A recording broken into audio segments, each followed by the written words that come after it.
Okay, welcome back. We are starting with the afternoon session, talking about cosmic dawn and JWST, and the first talk is by Caitlin Casey on rare and bright galaxies. Please take it away. Thank you, Sandra. Thank you all for having me. My name is Caitlin Casey. I'm an associate professor at UT Austin. Really happy to have escaped the heat this week. And I am excited to share with you some of the first results from the Cosmos Web survey, particularly looking at rare and bright sources. That's our niche among all of the surveys. Let's see. Oh, that goes backwards, I see. Okay. That's very loud, isn't it? Okay, there we go. I want to briefly shout out to a lot of the people who've done a tremendous amount of work in Cosmos Web. And the team is very large. We have something like 100 members. Brant is on our management team, but we also have an incredible team of junior folks who are working on imaging, including Max Franco, Daijang Liu, and Santosh Harish. And then on the cataloging side, which is another heroic effort, we have Louise Pecoraro, Marco Shintov, and many others. Cosmos Web is a 255-hour program. It was the largest Cycle 1 GEO program. And it is so large because it's very large. It's very large on the sky. So this shows you to scale the imprint of Cosmos Web, which is the white square in the middle of the Cosmos field, which has ACS coverage and a single filter across a larger area of 2 square degrees. But you know, the relative scale with respect to the other very deep JWST surveys is shown here, just to give you an idea of the footprint that we have. And our goal here is to not only find rare and bright sources, but also to map large-scale structure in and around our discoveries, which is a unique application to covering very large areas.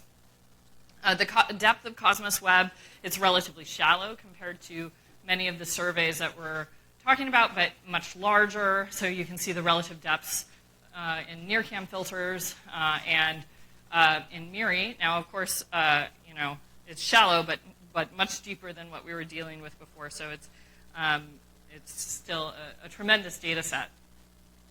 This is the layout. Blue shows you the NIRCam image pointings, and orange here shows you our MIRI parallels that are not contiguous. The NIRCam is actually contiguous over 0.54 square degrees. We got our first data somewhat late compared to other surveys in January of this year, covering 77 square arc minutes.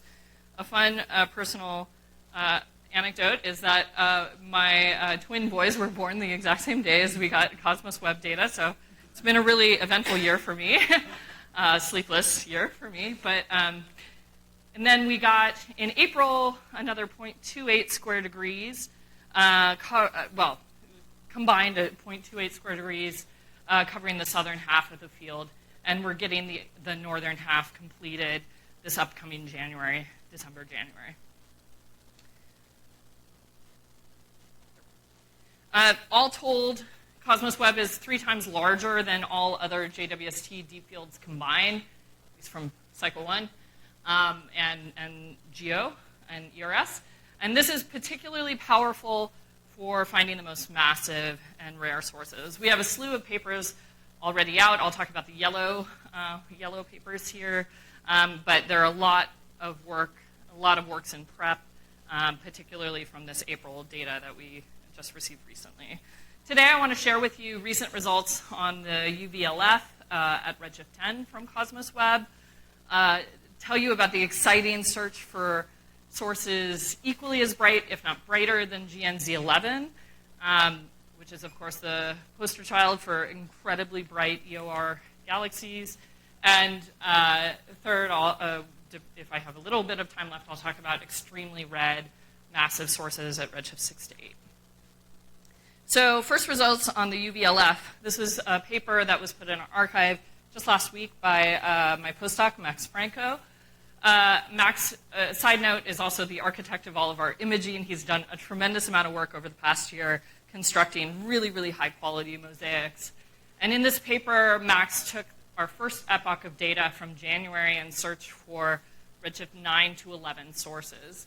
And he found 15 in this footprint. It's only 77 square arc minutes. And just for reference, before JWST launched, we were expecting only 15 across the entire area, or so, in the 0.54 square degrees. So this is a tremendous, result in that, reinforcing other programs at lower luminosity where we're finding an overabundance of very high redshift sources. This is just to show you a smattering of the SEDs. In Cosmos Web, we don't have as many filters as many of the other surveys, and so it's a bit more limited, but these redshift 9 to 11 sources are selected because they drop out in our 1 Hubble filter and 115, and then are strongly detected in 150 and our long wavelength filters.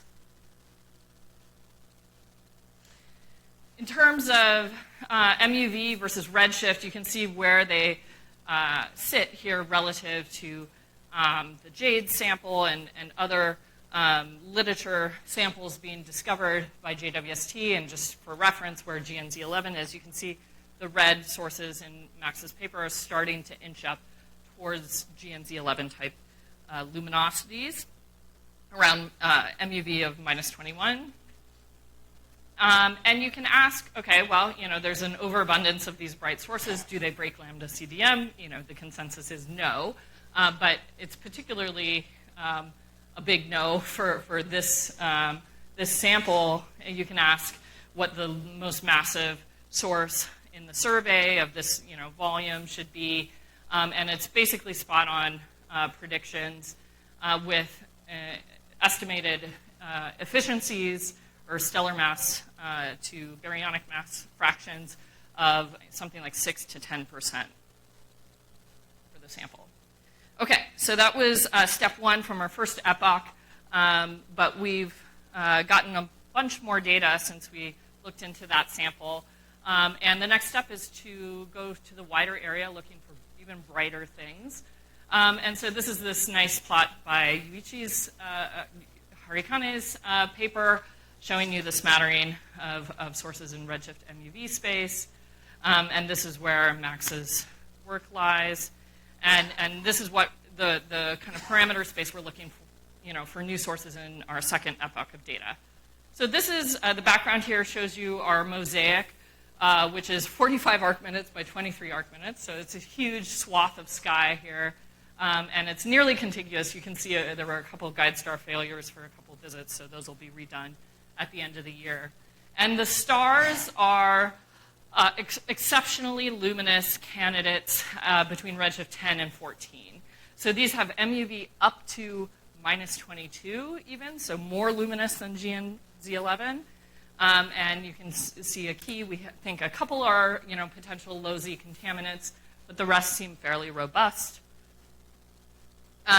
You can see where they fit in observed space. So here we're just skimming off, the brightest sources and looking at them in detail, going all the way out to redshift 14, maybe slightly higher than 14. I'll note that these candidates at extremely high redshifts, we constrain them not nearly as well because they're only detected in 2 long wavelength filters.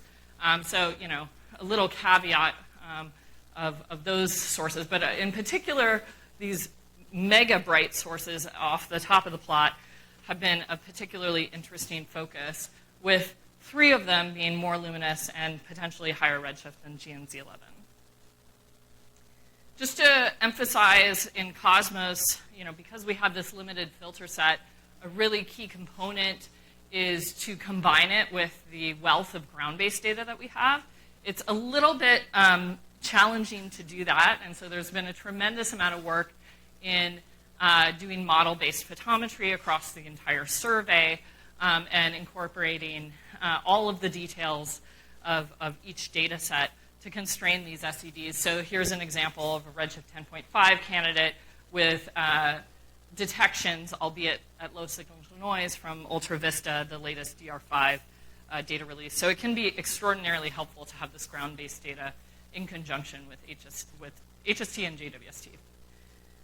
These 3 candidates from a paper I hope to have on archive soon from the team are exceptional. They are redshift 12, 12 and a half. They have MUV of minus 22, and inferred stellar masses ranging from a few times 10 to the 9 to 10 to the 10 solar masses. So really exceptional SVs. You can see one is a bit more red, but the strength of the drop at the alignment break is so severe that we think they're fairly robust to low redshift solutions, which we explore in detail. This is just showing you the morphologies of these relative to GNZ11 from Sandro's paper. They're not very different size-wise, but this one certainly has a different morphology, bimodal morphology, and of similar brightness, but the depth of the imaging is not quite as deep as it is in JADES, of course. You can then ask what the implied efficiencies of the halos are that these exceptionally luminous sources live in. And so this is a plot showing the halo mass function multiplied by the cosmic baryon fraction, and then translated into this efficiency parameter, which is, I'll note, we use the term efficiency a lot, but what it really is a stellar baryon fraction, because it's an integrated projection of the star formation efficiency over the lifetime of the system.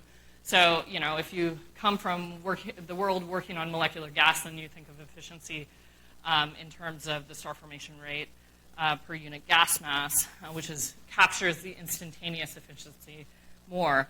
So when we talk about efficiencies beyond 10%, I really think it's a bit wild to talk about 30%, 50% efficiencies as an integrated quantity. But nevertheless, that is what is implied for some of these massive, extremely luminous systems. I'll also just point out, if we use something like Kennicutt-Schmidt to extrapolate as to what the molecular gas fractions and molecular gas masses of these systems are, you get even more extreme dominance of stars plus molecular gas in terms of what is possible for the total baryon fraction. And obviously we haven't measured molecular gas in these systems, but these are certainly rather extreme. Just to show you a plot of stellar mass versus redshift. So the stellar masses here are derived by a SED fitting, and we tuned the knobs quite a bit with various star formation histories to project what the uncertainty in the stellar mass should be. And here, this plot shows all of the sample in this paper that is in prep, but I highlight the star formation histories of the three most massive high redshift sources, and their projected, backward projected star formation histories. And what you see is that they are thought to ascend very quickly in their stellar masses at rates that far exceed the halo mass accretion rate on the same time scale. And so you can build something, grow its stellar mass by an order of magnitude in less than 100 million years. And so I think that, it's still early, we don't have spectroscopic confirmation of such sources, but the applicability of the feedback-free star formation starburst model, or super Eddington, super Eddington luminosities, various theoretical, frameworks for interpreting such extreme starbursting systems really needs to be explored, and spectroscopy will be really crucial for addressing those hypotheses. Yeah, but given the limitation in the data that we have, we also conclude that such stellar masses have to be driven by really rapid burst-driven growth. And you can also see that because we don't, at an order of magnitude lower in stellar mass, we don't have an overabundance of systems. If you're just following the extrapolation of the halo mass function, you would perhaps expect to see an order of magnitude more sources at stellar masses of 10 to the 9 or so than we actually see. So the hypothesis is these are just extreme burst-driven deviations from otherwise lower mass systems. Okay, and don't have much time, but I would like to touch on the population of extremely red, massive galaxies at redshift 6 to 8, which I think we'll hear about more this afternoon in terms of, EVO sample and all of the related, red compact sources being discovered by JWST. But I want to approach it from a different perspective here, so bear with me. I've spent a lot of my career focusing on dust and gas observations, and I want to just emphasize the point again that early dust formation is not very well understood. There are systems that we've known about pre-JWST that have individual dust masses that are something like a factor of 20 larger than could feasibly be explained in dust formation models at beyond a redshift of 5. So you can go to fairly low redshift, now low redshift at redshift 5, and still have rather constraining observations if you find these extreme systems. And this all has to do with the origin of dust mass, whether or not dust mass is built in through AGB stars, which has a timescale limitation, if it's built very rapidly through supernovae, which have another suite of issues because they might destroy more dust than they produce, or if you really have to lean on ISM grain growth really quite a bit to build up huge dust reservoirs exceeding something like 10 to the 9 solar masses of dust at these epochs. So from that vantage point, my graduate student Hollis Akins started digging in JWST data, searching for massive dusty things in Cosmos Web, and found one interesting source which relates intimately to the other massive population of sources that we're finding in all of these surveys. But I want to make a point of distinction, and that is Hollis in particular focused on sources that were also detected in MIRI. So we have this limited MIRI coverage. It covers a third of Cosmos Web. So we're able to search for sources that are detected at 7.7 microns, and if you select sources that are basically very red and the long wavelength filter is not detected in the short wavelength filters, but then are relatively flat out to 8 microns, then you've honed in on a population of redshift 8, 9, potentially extremely massive, extremely obscured systems. And so this MIRI anchor point is really crucial. And so I think we'll see some interesting applications of that method to the population at large moving forward. Hollis then searched the Sears field for similar sources, finding one more that had a little bit of this UV excess, which we've seen in a couple other works, and Dale might talk about it as well later. And that presents an interesting conundrum of explaining this this fairly odd SED where you have a UV bump and then a very, very red rest frame optical SED. There's been a lot of discussion in the field of these being predominantly AGN, but I just wanted to throw out there that I don't think that is a fully necessary way of describing the physics of these systems and their SEDs. You can have something that's unresolved on these scales. You can have a nuclear starburst that's heavily obscured. It's fully consistent with what we see at lower redshifts. And you can also have a little bit of UV light leaking out the side from a patchy ISM geometry, which is fairly typical in what we see in dusty galaxies at lower redshifts, 2 to 5. And one of the sources that Hollis found does have a very tentative marginal ALMA detection in our 2 millimeter map that we've collected in the Cosmos field. These observations are not terribly deep. So we're really hoping that with future ALMA observations, we can push such observations deeper and start to constrain dust mass directly and that should help solve whether or not these are intrinsically powered through AGN or not.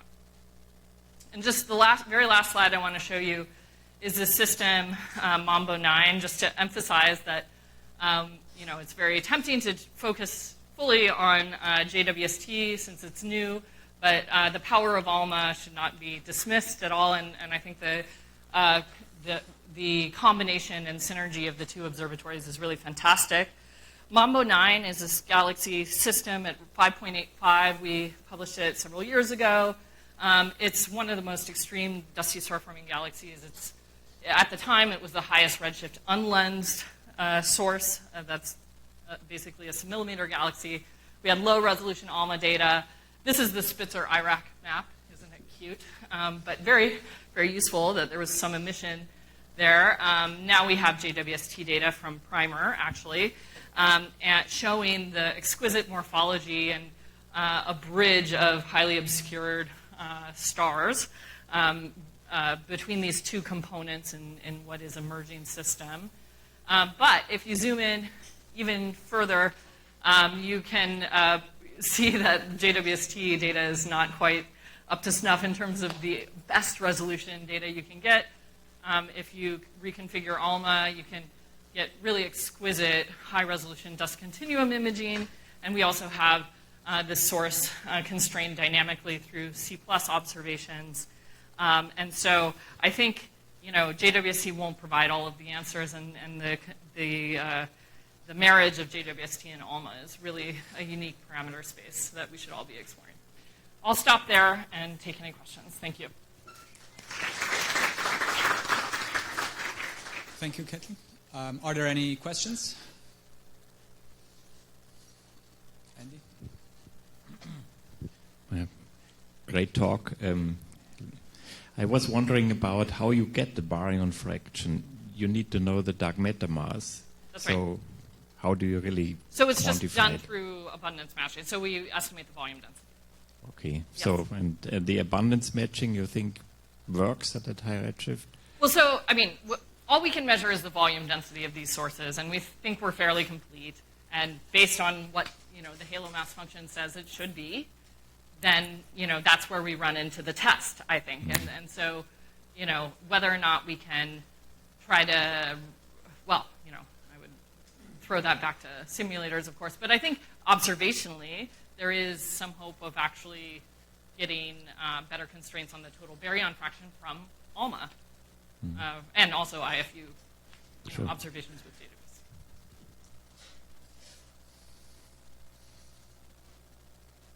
Other questions?